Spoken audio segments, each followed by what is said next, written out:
Good afternoon, guys, and welcome to today's coverage of the Razer Dota 2 Invitational Tournament held in Malaysia.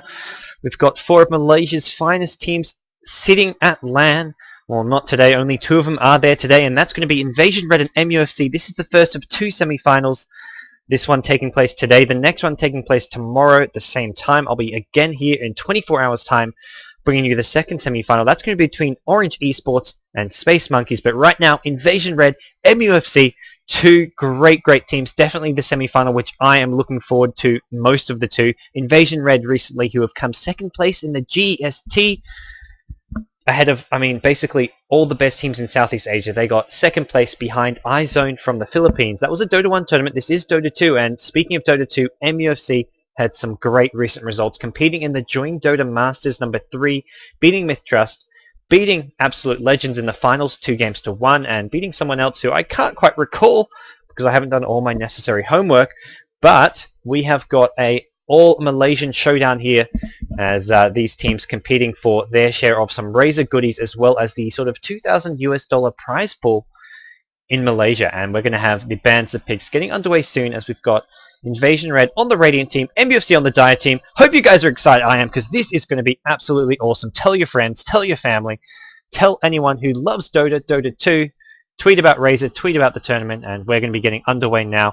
MUFC on the Dire side. They've got both first pick and the Dire team. I believe that's why we had that remake there, because Inv-Red on the Radiant team had first pick, but I believe they wanted second pick. I'm not exactly sure what happened, but the teams have switched around who is first pick. So evidently one team wanted Dire, the other, well, either MUFC wanted Dire or they wanted first pick. So they're going to get both, and we're going to see Prophet, Tidehunter being banned by them, Chen and Enchantress banned by Inv-Red. So that is some smart bans coming out from those guys. They know that MUFC love to run those jungle heroes. You'll see Ling playing the Enchantress, the Chen, any game they can get it. They'll love to combo it with something like a Vengeful Spirit, and the ganking power of that kind of lineup is just so strong. So smart decision there, coming out to ban those heroes, and we're going to see the third ban coming up for MUFC. Haven't seen much of Inv-Red playing Dota 2, so not too sure what to expect from them, but it can't be all that different from Dota 1. There is your Syllabear ban. Syllabear is one of the heroes that has now been added to the CM pool, and the one hero that has to be banned here, I feel, is going to be that Lycanthrope. Lycan still in the pool is just such a hard hero to stop pushing, and with MUFC banning the Syllabear, I think they want to first pick that Lycan. So we're probably going to see Lycan being banned here, and then heroes like Invoker are going to sneak through the pool. There's so many top tier heroes still left in this pool, and that's what's going to happen with all these new heroes being added. We're seeing Syllabear, Lycan being added to the hero pool, and suddenly the game is getting so much more interesting and complex. I can't wait till I just keep adding more and more heroes. It's just going to be such a fun ride as Dota 2 gets more and more complete. And it looks like we are, yep, we're going to be remaking as we've already discovered. So the last ban, Inv-Red taking their time. They may be considering versing the Lycan. It must be the thing they're discussing here. Do we ban Lycan or do we leave it in the pool? They're going to ban the Anti-Mage, so Lycan's still in the pool. A bit of a risk here. Definitely think Anti-Mage has not been as successful in its results as of late compared to something like a Lycan.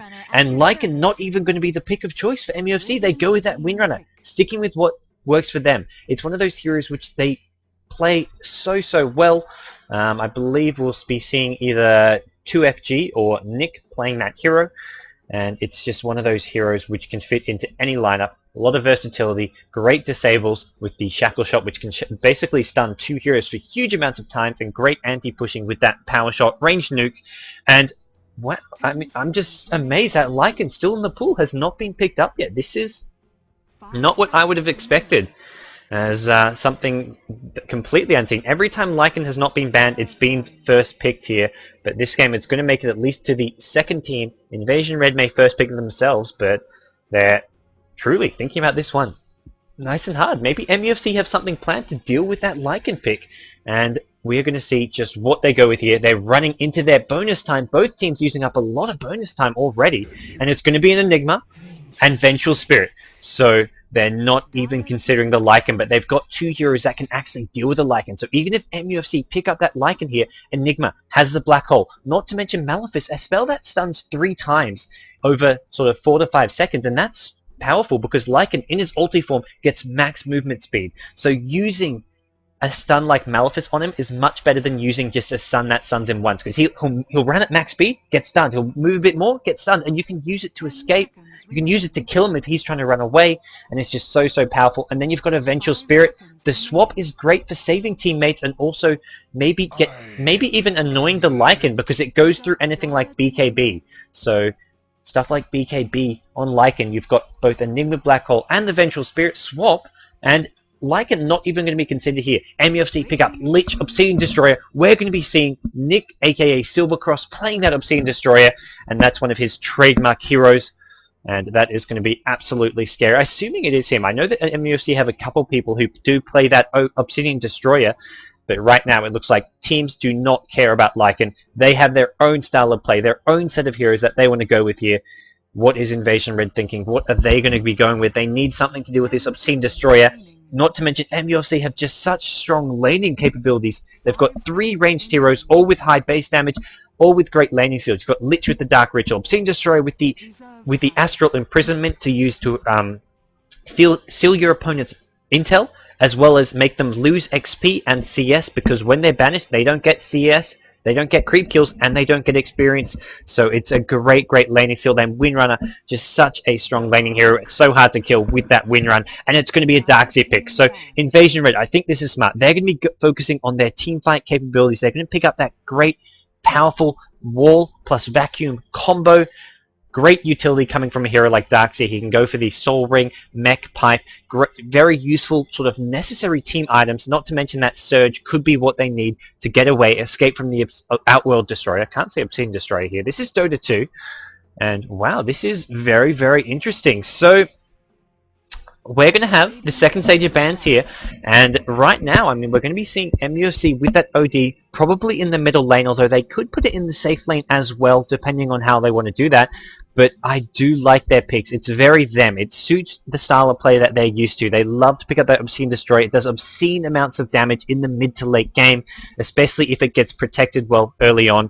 And that's what we're going to see them trying to do with heroes like that Lich, to give them the great laning. Windrunner as well is a hero that's hard to shut down with one hero. If you put a solo against Windrunner, most heroes will lose to a Windrunner with a few exceptions. So often you'll put 2-3 heroes against a hero like Windrunner. Windrunner can solo that side lane against sometimes a dual lane, sometimes even a tri-lane, which means Obsidian Destroyer in the other lane is only going to be up against one hero, so he's going to have a much easier time farming. And second stage of bans, we're going to see Broodmother banned. We're going to see the Puck being banned. What else is it going to be from the banning pool? Inv-Red yet to pick up any sort of DPS themselves. Maybe we're going to see something like a Mirana still in the pool, or they may go for more of a hard carry here. But their style of play so far, it looks like they want a team fight. They've got the Darkseer, they've got the Enigma. Heroes like Tide have been banned, so they can't throw in a Ravage, but they could throw in a hero like Earthshaker if they want to solo the Enigma and run the Vengeful Spirit and Earthshaker as supports. There's your Lycan ban. Finally, the 5th ban of the game. This is something new. This is something crazy. And we're going to have the final ban coming out from Inv-Red, as I've been corrected once again. It's not Obsidian Destroyer, it's Outworld Destroyer. And we're going to have the 4th, 5th picks coming up, as both these teams still eating up a lot of their time. I mean, we see Inv-Red, they're down to just 32 seconds of bonus time. So really thinking over hard what they want to pick, what's going to work for them.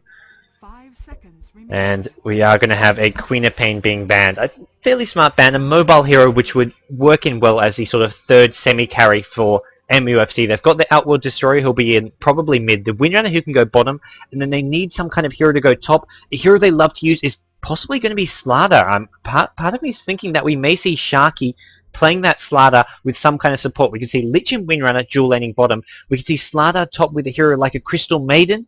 Maybe even a Witch Doctor, a Dazzle. They could throw in some kind of support with a hero like Slardar, and they will have some very strong lanes. Slardar more sort of there to tank up a bit and be a semi-carry. It's going to be a Lion, so could still pick up that Slardar last. Lion looks to be a support hero, but you could play that Lion as a farmer. So they could run Lion in a dual or tri-lane, or even as a solo and do a tri-lane with the Lich and Windrunner. So MUFC, what they've done with their picks is have very versatile laning. Inv-Red are probably thinking, what the hell are they going to do with their lanes? There is just so many possibilities. They can run Windrunner as a support. They can run Line as a support. They can run Line as a farmer. They can run Line as a solo. There's just so many options for MUFC right now, which is the power of these picks we're seeing. It's Inv-Red. They have to deal with the heroes. They can't deal with the lanes. They have to think, what combo of heroes is going to beat these, not how can we outlane them, because they have no idea how MUFC are going to be laning this. And Inv-Red need some DPS of their own. They need to get some strong early mid-game heroes. Heroes like that Mirana maybe, or we could even be seeing some... Oh, there we're going to go. See it, a Dragon Knight. So there's your carry potential. Not really a hard carry. He tanks up well. He needs a lot of farm to do right-click damage, but if he can farm up that BKB fairly quickly, he's going to be a nice hero to use against heroes like Lich and Lion, who are very squishy. DK pops the BKB, the Flame Breath, the ulti form, and can take those heroes down very quickly. Not to mention, he can tank the Obsidian Destroyer damage. The orb is pure damage, but if you're BKB, you don't take damage from that orb. So a strong pick coming out from Inv-Red. Something to be of note, though, is that the Darkseer, with the wall, you no longer get illusions of allies, so you can't walk through your Darkseer wall with an with Agceptor, that is. It used to be that with Agceptor you'd get illusions of allies, but that's been removed, so you can't make illusions of a hero like DK. And there we go, MUFC gonna go with the Tiny, and we're gonna see this Tiny in a dual or tri-lane. This is something MUFC did in the past. They did it in the Join Dota Masters against Absolute Legends, where we saw them using Tiny as a sort of farmer. I mean, they ran it in, I believe it was a tri-lane. It was either dual or tri-lane, and I think that's what we're going to be seeing here with this Tiny pick. We're going to be seeing 2FG, that's Garfield, or Too Fucking Good. Pardon my language, guys. It is his nickname. That is what it stands for. And he normally plays that Tiny for them. So Inv-Red going to have to pick up something to survive all these huge burst damage nukes. Every hero from the Dire team has huge magic damage output. And that means they need heroes who will go for stuff like BKB. They go with a Tinker. A very risky pick. That is a easy hero. A fairly squishy hero. He'll definitely need to go for items such as that 4 stuff here. And going to be interesting to see how that works. We've seen a lot of Tinker recently in the European Dota 2 scene. And this is going to be interesting to see how these heroes such as Tinker, DK go up against this sort of trademark MUFC draft. You can ban heroes like the Chen, the Enchantress, even the Anti-Mage, but MUFC say, okay, we have these other trademark heroes, the Obsidian Destroyer, the Tiny, the Windrunner, these other heroes that MUFC also love to use. No matter what you ban, there's always something left which they will pick up. So it's somewhat limited. You can either give them those jungle heroes, which you'll see Ling often playing, or you can give them those carries such as the OD, the utility heroes in the Windrunner, and there's your Tiny. So guys, this is your first semi-final of the Razer Dota 2 Invitational Tournament for Malaysia's Best, and here we have on the Radiant team, representing Inv-Red, we have got Shen GG, the captain, playing that Enigma. We've got OHY, or Ohio. He is the former Orange Academy team player, playing that Tinker. We've got Xiao Bai playing the Vengeful Spirit support. We've got FZFZ on the DK, and finally, playing the Darkseer is going to be Kelvin Tan. And over on the Dire team, representing Invasion, MUFC, I believe that's Invasion. I'm going to get confused here because it's Inv-Red and also Invasion MUFC. But it's MUFC versus Red, let's just say. We've got MUFC Net, we've got MUFC 2FG or Garfield, we've got Ling, we've got Obsidian Destroyer being played by Nick, aka Silvercross, and finally on that Windrunner is going to be Sharky at that bottom lane, as Mr. Blue does tell me. Invasion does sponsor both teams, and we're going to see Tiny up top with that Lion. So Lion going to be supporting Tiny by the looks of it. We're going to have Lich with some Observer Wards as well as Chicken, a very itemless Lich, and that's because they got some early Sentry Wards. We're going to see some de-warding happening by this Lion, if possible, but they're not even going to block this pull. Darkseer going to be soloing that top lane. He's going to have a very, very hard time. The Lion harassed. The Tiny is going to be more or less free farming top lane. We're going to see Lich pick up the Invision, and Lich yet to skill up anything. Not decided yet whether to go for the Sacrifice or the Nova. Going to be going very interesting warding location here. He's going to be, wow, he's going to be sitting here at mid. I'm not too sure what he's trying to do here. Enigma, who has, I believe, denied either a creep at top or bottom. No, he didn't deny one from top, so He denied one from middle lane. Okay, so focusing on this middle lane, getting the lane control at mid first, and here we're going to see Lich coming in. Lich OD. They don't care how Windrunner does at bottom, they just want to make sure OD farms at mid, so they're going to put this Lich support with the OD, give Tinker a hard time. They're going to let Windrunner have a hard time at bottom and give DK farm, but they're going to be happy with this trade, because OD at mid is farming, and Tiny at top is farming. We're going to see free farm on this Tiny who's going to pick up a very, very quick probably arcane boots into Blink Dagger, although often you will see items such as those phase boots, even the Ag Scepter without a Blink Dagger. So there's a number of Tiny builds which are viable, especially in a semi-carry Tiny. Mid lane, Tinker, doing all he can to get whatever farm he can against a tough dual lane, as the Lich will be denying as much as possible. The OD will be using that Astral Prison to deny CS and farm. Meanwhile, Enigma in the jungle with a lot of clarity is going to be trying to rush that Soul Ring, I believe. Get levels early on. He can't gank from the get-go. He needs some levels. He needs some farm. But as soon as he gets those, level 3, level 4, maybe gets up that Soul Ring, then he can go look to help lane. Maybe even push bottom. As we can see, Windrunner at level 2. Struggling a bit so far, but DK quite happily farming away. Similarly to this Tiny who was at top lane with some Tengos. Tengos and just pure stats. So this is because he's not soloing that mid lane. He's not going to be rushing a bottle. Instead, he's going to try boost up his stats. Look at this. He's got a 286 mana pool, not to mention fairly decent mana regen with all those stats. So this is a nice build to have when you're not going to be able to use that crow all that much to get you a quick bottle up. Not to mention, it's not much access to those runes from the top lane. He's going to be focusing on staying in lane farming and punishing the Darkseer if he ever gets caught out of position. Here we're going to see lines going in. Tiny, is he going to come? No, he's going to stay. Keep on farming. Just let this line. Trade hits a bit more. And Lion actually popping a Tengo, even though he's pretty much at full HP. So maybe going to go in for some harass to make this Tengo get its money's worth. But not going to do a whole much. Here we're going to go. Here's a ping. Are they going to go on this? There's an Impale. They're going to maybe need a Hex. No, not going to come. The Surge is popped, so the Hex is not going to do anything when he gets that Surge off. And a failed gank attempt at top. That uses up a lot of mana, so Darkseer going to be happy with that, because Impale and Hex was used. That's 225 mana. A costly gank there, as the timing was not quite right. Tiny was not in position for it. And we're going to be seeing bottom lane. DK using up a lot of his mana, using a few Breath of Fires by the looks, but Windrunner has a lot of HP regen, 3 Tangos left still. Looks like he went to the lane with 6 Tangos, possibly a Salve as well, would be my guess. He's probably already popped that Salve. DK going for a bottle himself, so he's going to be bottle crowing. This is interesting. Inv-Red using the Filipino style, which is bottle crow. They've got 2 crows, one at mid, one at bottom. And we're going to see bottle crow action here. Windrunner in trouble. Not going to go down. The DK stun was not enough. They needed one more hit before the Windrunner was popped. The good news is Windrunner is going back to base. The bad news is Windrunner cannot stay in this lane. And Windrunner actually going to stay nearby. Maybe pop down and power shot. But the DK with bottle crow has a lot of pushing power. A lot of spam. And at any time Windrunner comes near this lane, it's just going to get nuked to death. Stuns. Flame Breaths. It's going to be a very, very tough lane for him. And we're going to be seeing the other crow used for some bottle crowing, probably at this middle lane, because Darkseer not going to go for a bottle. He's going to be looking for that quick Soul Ring, and here pops the Surge. Nice timing there. He can't really use the Sheep because you're still max movement speed when you use that Hex. He can Impale, but it's often hard to... Sorry, can't call it Impale. Earth Spike. You can use the Earth Spike, but it's often harder to hit that when you're trying to target it on a hero with maximum movement speed. Double damage. Bottom lane, Tinker, DD rune, pops the laser. Needs to be careful, but it looks like it's going to be MUFC who are the ones playing on the back foot.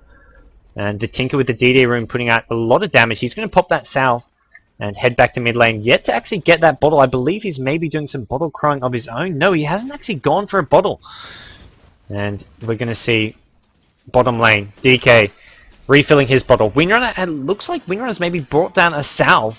And it's popped that, but needs to be careful because DK can just keep spamming, so this Windrunner is going to go through so much gold buying Salves and Tengos if he keeps doing that, and that's why it's so hard to verse a hero who is using this bottle crow. DK going to send it back again and get back onto the farming train, as meanwhile top lane we see Tiny, boots, 1k gold, could pick up those arcane boots at just 5 minutes in, and that's going to make it very hard for this Darkseer to stay in lane because Tiny has a lot of mana to throw around. You can use that combo pretty much at will and then use the Arcane Boots to heal up. He can maybe even use it on creeps if he wants to farm. Quick look at the CS. Looking at mid lane, the Obscene Destroyer, 21 CS, and that's going to be compared to Tinker, who's only on 10 CS, which is the power of this Lich dual lane being there. We see 27 CS on the safe lane Tiny, and that is going to be compared to the Darkseer, who is sitting on just 5 CS for Kelvin. But bottom lane, Inv-Red, the Enigma, coming out, popping a smoke, looking for that first gank, is level 5, 27 CS, 25 for the DK. So right now I'd say fairly even in terms of farm for both teams, and the nighttime is going to pop. They want this kill, they want this Windrunner, and Enigma, Vengeful Spirit, they're going to be hiding in the trees here, looking for it. Maybe even going to tango through. If you eat this tree here, you can come round from much further behind and maybe catch the Windrunner by surprise, but Lich is going to actually head towards bottom lane. Going to maybe pop an Observer Ward here. Yeah, gives the Windrunner some vision, and are they going to go out? Windrunner thinks it's safe. The ward has gone. Enigma pops a stun. 1 stun, 2 stun, Vengeful Spirit stun. Windrunner will go down. This will be your first blood. MUFC. Sharky going down. Inv-Red. FC, the carry DK picking up first blood. A great start there. And it took 6.5 minutes. But Inv-Red delivered. And MUFC looking to get one back. They're going to go on Kelvin at top. Easy kill there. 2FG. That's Garfield with the level 1 ultimate, doing a huge amount of damage with the level up toss as well. This has sort of become the popular build for Tiny. You level up the toss and ultimate. The ultimate gives you bonus damage on toss, not to mention extra movement speed, so it's a very, very strong build to go. And we're going to see Arcane Boots on him. And that is going to be a 1-for-1 trade, but the first blood did go to Inv-Red. Dire's bottom tower is under attack. And DK bottom lane looking to do some harass on this tower. Enigma is there as well. DK maybe going to pop the ultimate. The ultimate does mean he does extra damage to the tower, but it looks like he doesn't want to. And yeah, we're going to go. Windrunner going to be in trouble here. DK, he could have popped the ultimate and stun. I'm quite surprised that he didn't go for that. TP going to come in. It's Garfield. This is trouble. Inv-Red need to get out. Is there going to be a toss? The movement speed. DK trying to go in with a stun. He gets tossed. Double kill for Sharky. The Windrunner with the Tiny. 3 down. Inv-Red. Horrible, horrible trade. 2 heroes taking out 3 at bottom lane. Lich was coming in, but he didn't do a thing. He didn't cast a spell. It was all Tiny and Windrunner. The power shot, the Tiny toss, taking out 3 heroes. And Tinker TPing in bottom, not going to be able to do a thing. Tinker only level 3. And some great teamwork there coming out from MUFC. The Tinker, the Tiny TPing in, leaving Lion to solo top, and Lion to solo top is quite okay because Lion's now level 6. He can look for a kill on this Darkseer, and that's what he's going to do. In comes Enigma though. He's got the black hole. The Impale goes down. It's only a level 1 stun. What is with this Enigma build? Level 2 Midnight Pulse, level 1 stun. I've never seen anything like it. I don't know if he's misclicking or what, but the Malefice is only stunning once, and this is a big tactical blunder coming out from the Enigma, whether it's a misclick or maybe just a decision gone wrong. They're going to see a gank on mid. It's Garfield. OD ultimate goes off. The OD ultimate actually going off a bit too late. The Sanity's eclipsed. Tiny had already secured the kill, and 5-1 is now the kill score in MUFC's favor. Inv-Red, despite picking up the first blood, not looking all too good anymore. This Tinker, a long way to go before those boots of travels. Doesn't even have bottle. Doesn't look like he's going to even go for a bottle. And meanwhile, top lane, Lion picking up a kill of his own, using that Finger of Death, takes out the Enigma. And this is not looking good here, as we're going to see, looking at this gold graph. Quick sink, swing downwards. I mean, that first blood, that's what happened here. That's where it was equal. So first blood happened and the gold difference was equal. Then suddenly 6 kills in a row for MUFC, and they've got complete map control at the moment. They've got some nice wards being positioned down the bottom lane. Windrunner, despite being in this hard lane, is feeling fairly safe, and Tiny, 9 minutes in, has a Blink Dagger and Arcane Boots. This is going to spell danger for the Radiant team. Yes, thank you, Mr. Blue. I saw that Blink Dagger. And Inv-Red in a lot of trouble. Vengeful Spirit has managed to farm those boots, but right now Inv-Red are falling behind. DK here, despite being in that safe lane, does not have a huge amount in terms of items. He's got the bottle, boots, and snout shield. Probably going to go for that Vanguard, but is going to be a bit of a way off those items, as we do see Nick, aka Silvercross, farming at mid lane. He's got treads, and he's got 1500 gold as well. Going to be going for what I assume would be a 4-staff here. 4-staff gives him great utility, great survivability, and he can also do a lot more damage in fights because he can chase heroes well, keep up with them, use the banish, and help teammates survive as well. So we're going to see initiation in. Garfield's going in. They're going to get the Vengeful Spirit. They wanted to get more than one. They wanted the Tinker as well, which they may actually get. The Shackle Shot hits. In goes Tiny. Blink and Toss. They pick up a second kill. And Kelvin in trouble now. They need the Impale. The Impale is up. They're not actually going to use... Well, they actually do use it, but it's a bit late. Enigma looking for a Black Hole. They split so well. He pops the Black Hole. It's on cooldown. Inv-Red. What are you doing? Enigma gets shackled as well. Another kill. 3 kills. TP out. Lion surviving and in 3 kills in a row. MUFC. Inv-Red in so much trouble. Tiny with the toss gets another kill. And Tiny, despite being on red HP, playing so well. Garfield on that Tiny is just looking scary. And we're going to be seeing MUFC. They see the Tiny, the Tinker. They don't care. Windrunner says, well, look at me. I've got these Tranquil Boots. They're going to give me a lot of healing up and laning capabilities. As we're going to see, meanwhile, Lich at the top lane. And now 11-1 in favor of MUFC, who are looking very strong. Bottom lane, Inv-Red Zaubai needs to get up some wards, because right now, the Radiant team, Red, are just playing completely blind practically. They have no vision whatsoever. They've got no wards up. They're going to look for a gank here. They get the stun. They need the laser rocket. Is it going to be enough damage? They need one more right click. Barely get that kill. That kill, whew, they needed that, and they narrowly got it. The last right click from Vengeful Spirit secured it, but almost surviving there, and Tiny gonna go in. Ooh, misses the stun on Enigma. Needs to be careful. Enigma has got the level 2 stun finally. I believe that comes from not playing much Dota 2. Maybe he leveled up the wrong skill because he's not used to this Dota 2 game. As we see him with 2 in Malefice, 2 in Conversion, 2 in Midnight Pulse, and a big strategic mistake there, as he is going to run into a Lich. Net picks up a free, easy kill there, and he's going to wander off downriver. Great warding for MUFC. They've got wards in top lane, mid near the river with vision of the ward. They had a ward over here before, which just expired. They're dewarding the lane here with a sentry, and this is just giving them great map control. I don't think there was even an observer ward there. Vengeful Spirit only just got those observer wards to him, but right now the map control is all in MUFC's favor. They're going to go on this Tinker. Tinker, there's a Finger of Death if they need it. I don't know if they will need it. We're going to see a Power Shot. Power Shot missing. Need to just pop the Finger. Yes, he does. Playing it safe. Oh, Shackle Shot actually finds the Enigma. So Enigma in a bit of trouble here. And holy crap. This game 13-2. As Inv-Red have some comeback. Need to find some way to make a comeback here, as they are falling behind all over the map. DK, oops, sorry, bottom lane. DK, not much in terms of items. They're going to get a Shackle Shot. Finds Shen GG, the Enigma. Power Shot, finishes him off. Lion needs to be careful. There's a TP in. DK gets the stun off. Lion in trouble. Going to see some backup coming from the Tinker. Should secure the kill on this Lion. But Lion is quite tanky with those Strength Treads. Goes down. Sacrifices himself for the sake of his teammates, who just get the hell out of there. They're a bit low in mana and HP, so they did not want to commit to a fight there. But Garfield does. He's now TP'd in. Has Blink Dagger and Arcane Boots. Going to be looking to KO one of these heroes. Who's it going to be? The Eidolon's going to stop his blink. No, they don't. And ooh, he misses the combo. But Lich ultimate going to bounce around. Going to get a couple kills by the looks of it. Oh, it's still bouncing. Vengeful Spirit gets swapped in, but Tinker and VS are both low. There's the sauce from Tiny. Needs one right click. Is he going to get it? Yes, he does. And the stun is going to come from Tiny in just a second. He stops the Enigma. Triple kill. Godlike Tiny. There's the toss. Beyond Godlike. Too fucking good. The Tiny Garfield. Holy crap. Ultra kill. Beyond Godlike. 14 minutes in. It's now 20-3. And Tiny is just absolutely tearing apart this Inv-Red team.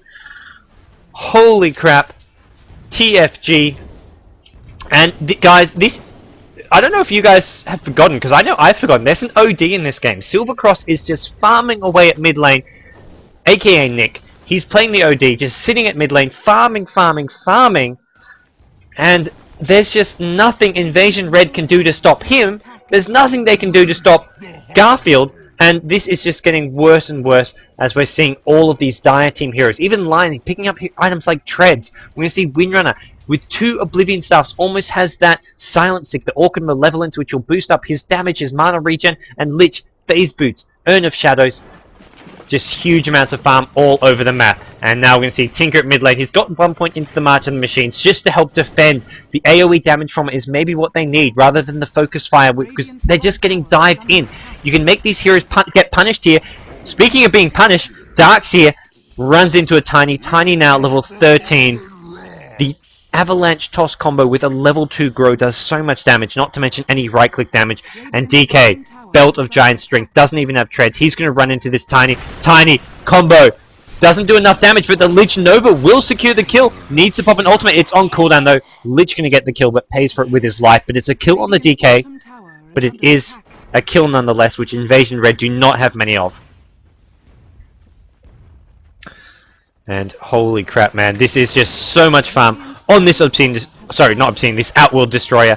On the Tiny as well. Tiny, who's now picked up a Void Stone and going to maybe look for a blink in. Is he going to go on this Enigma? No, he thinks twice about it. There's no Observer up here for both teams, and Tiny's going to figure that out as these rockets come flying in, find him where he should be in fog, and he's going to say, okay, let's, can't be blinking there when these rockets are going to be hitting me, but meanwhile, Windrunner, bottom lane, pushing away, being completely ignored. Sharky is just having the time of his life. He had a tough time early on. I believe he's got 2 deaths. Yeah, he's got 2 deaths.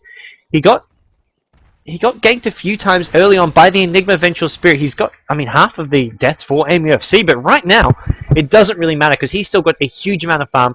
Looking at the CS, we've got 67 CS on him, 68 on Tiny, 99 on OD. The Outworld Destroyer at 16 minutes, 40 seconds, hits 100 CS. Meanwhile, OD, sorry, not OD, Tiny finds the Enigma. Enigma goes down to the neutrals. Tiny gets KS. Tiny gonna survive. Red HP. OD comes in, picks up a kill with the help of the Lich. Lich actually getting the last hit with that Nova. And right now, MUFC picking up a couple kills there. Enigma, Darkseer going down, although Enigma getting denied by the neutrals. But meanwhile, bottom lane, Sharky just pushing by himself. Doesn't really care what's going on elsewhere. And some of his teammates will, in fact, join him up. Look to get this tier 2 tower down, and I believe it should go down here. DK is there. They're going to go blink, stun, toss backwards, impale. DK goes down. Easy as 1, 2, 3. And the courier, ooh, needs to be careful. Tiny wants to go in. Tinker gets Nova'd. Are they going to commit to this? I don't think they want to. There'll be a bit of an overextension. Tiny's just looking to maybe protect this Lion. Enigma has now got the level 3 stun, doesn't have the level 4 stun yet, pops the finger on the Vengeful Spirit, not going to be enough. They go on the Enigma. Enigma, great black hole, he's making up for himself. The power shot comes in, takes him out though. Lich popping the ultimate, it's going to bounce around. Yes, it does. Darkseer goes down, it now bounces to some creeps. And so far 3 heroes are down. Tinker will go down to 1 more right click. Sharky gets the kill. 4 heroes down, only 1 hero left standing. That's the DK. He's popped the ulti form, and he is just not going to go into this. The Nova, the Orchid, is now back off on cooldown, and the tier 2 tower going down. Even Garfield is sitting around 80 HP. He says, I don't care, I'm just going to go in on this DK if I can. And he does actually back off. Maybe if he stayed, he could have got that kill, actually, because 4 heroes are dead. He could have maybe gone in there, but when you're on 80 HP, well, you generally play it a bit safe. But right now, 29-5, MUFC with such a massive lead. Top tower is under it is just looking to become a bit of a slaughter here. But looking at the gold graph, the dreaded gold graph, 16k, I believe, no, 18k. The Dire team, MUFC, have more than doubled their opponents. 34,000 gold to 16,000 gold. This is a massacre, at least at the moment. Inv-Red, they're not completely out. They haven't called GD. They see some light at the end of the tunnel, maybe. Or maybe they're just trying to enjoy their time on the main stage in Malaysia at this LAN tournament. They're putting up a good fight, though. That black hole was spot on. The Windrunner power shot, though, coming in from afar, did stop it, but they did manage to pick up a kill in the meantime. But it's just so much farm, too much farm on MUFC. The mech is now up on the Windrunner, getting that after the silent stick. So, saying, okay, let's try pushing in this game. We're going to need stuff like mech so we can have a bit more survivability. OD actually going to run in here, finds Vengeful Spirit, Darkseer, Sheep Stick on OD. He's gone on the Vengeful Spirit, pops the ultimate, he's very low, goes down. Tiny comes in a bit late, he's going to pick up the Darkseer. They need to be careful. Shackle shot, finds Inv-Red. Tinker, Enigma, get shackled. Enigma, going to go down. Windrunner with 1 more right click, and now DK in the middle of things. Needs to get out of there. Tiny has a blink. He may go on Tinker. No, he's going to go on the DK. The blink, toss backwards. He needs a stun, though, because Windrunner getting stunned as well. He misses the stun. And now we're going to see Invasion and MUFC. Or I should just say MUFC, because they're both Invasion. MUFC just backing off a little bit. They've got the Observer on the high ground. They're going to try and go on this Windrunner. It's now finally a level 4 Malefice. Not enough, though, as Windrunner popping the mech. Just looking to scurry away as quickly as possible. And just 19 minutes in, OD with a Hex and Treads. He did go down there, so every death on this MUFC team, because they're so far ahead, they've got such a level and gold advantage, it's costing them a lot more when they die, and it's giving Inv-Red, the Radiant team, these small opportunities to slowly shrink the gap between the two teams. I mean, a kill on that OD who was level 12, is a huge boost to the Radiant team, whose heroes are all under level 10 by the looks of it. Yes, level 8, level 9. All the heroes are level 8 or level 9. Windrunner is level 16. Holy crap. Level 16 Windrunner, level 14 Tiny. A massive level difference. This XP graph, 25k and climbing. And the tier 2 tower at mid. Sharky will claim it, popping the ultimate. And this is going to be a possible push attempt coming out from MUFC. They want to close the game here. They know they've got such a big lead. They don't want to give Red any opportunity to claw their way back into this game. They're going to get out of tower one by one. The last tier 2 tower will go down. Then all that remains is the tier 3 towers and racks. They may back off, look for Roche, but for now, it looks like they do want to just get this tier 2 tower. Tiny 2FG. Garfield is looking around. He's just going to take out those creeps, so he's got plenty of mana to do so. Voidstone on him. Arcane Boots, 4-star. His mana pool is absolutely massive. And not to mention the OD Aura is there to help him use all those abilities as much as possible. And now the defense is on. Inv-Red, can they hold their tier 3 towers? Can they hold their axes? They are going to be tested here. They've got great abilities to defend this. The March of the Machines, the DK Flame Breath, the Howl of Terror, and here we're going to be seeing pings to Roshan. MUFC know that pushing into this Inv-Red defense is going to be so hard. They've got a Darkseid. Darkseid needs to get this Wall of Replica up. He's only level 9, but generally you'll see Darkseid's getting that Wall of Replica around level 10 and level 11, so by the time you're level 11, you can have it at level 2. But early on, you do need those spells, the Iron Shell, the Vacuum. So we're going to probably see him level that at level 10 and 11, and they need that. They need these levels on Darkseid, because right now they're just too under-leveled. Enigma, the only hero to hit level 10 by the looks of it. Yes, Enigma, the only one level 10 or above on the Radiant team, who are so far behind. But they have got the heroes who can defend. But looking at this as well, 9 deaths on Enigma, 7 on Darkseid, 6 on DK, 6 on Vengeful Spirit, 4 on Ahayo, the Tinker, and we're going to see Roshan go down. I believe it would have... Yep, OD picks up the Aegis. Didn't go for a 4-star, just wanted to rush that Sheepstick as quickly as possible. But this game, I fear that it's going to be very little left in the arsenal for Inv-Red here. They're going to have to give this defense all they've got. 4-star up on Windrunner. He's got the mech. OD, 2.2k gold. Lich has a Dagon. This is how confident MUFC are. They're just going to buy items like Dagon on Lich. We see a Yule Scepter of Divinity on the Tiny. Lion has a Blink Dagger, Point Booster, massive farm on all these heroes here. And we're going to see Enigma, Darkseid. They want to come around from the back. They've got this Vacuum plus Black Hole combo that they're going to try pop off. They maybe need a smoke though, although the Dire team only have a ward at that top lane. And Tiny just goes in, picks up a solo kill on the Vengeful Spirit, and Enigma nowhere near position to come in. Doesn't even have a Blink Dagger. Darkseid is going to go from behind though. He surges himself. They want to commit to this. Enigma going to run in.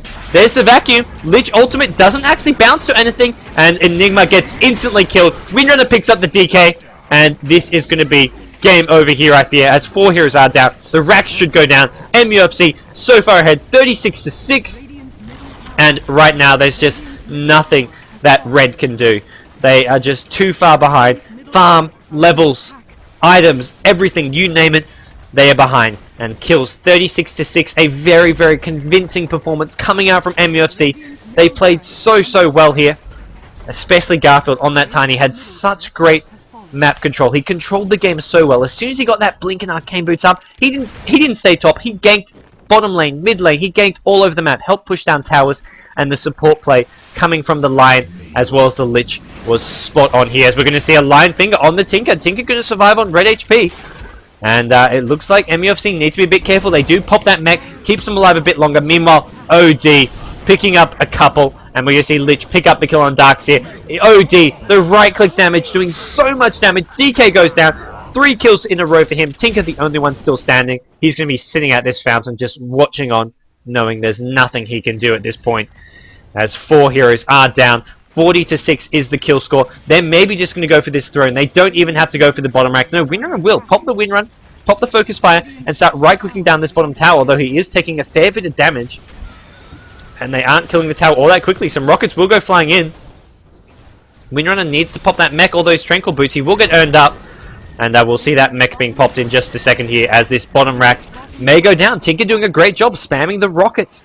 Rearm rockets with the Soren gives him huge amount of spam. He needs to get closer though. He needs to try to get some Martin machine down. Enigma looking for a black hole. Will he get popped though before he even gets a chance? He's hexed, he's impaled, he's silenced. He's gonna go down. Sharky picks up the kill. Meanwhile, Windrunner picks up a few, and we're going to see DK in the middle, impaled.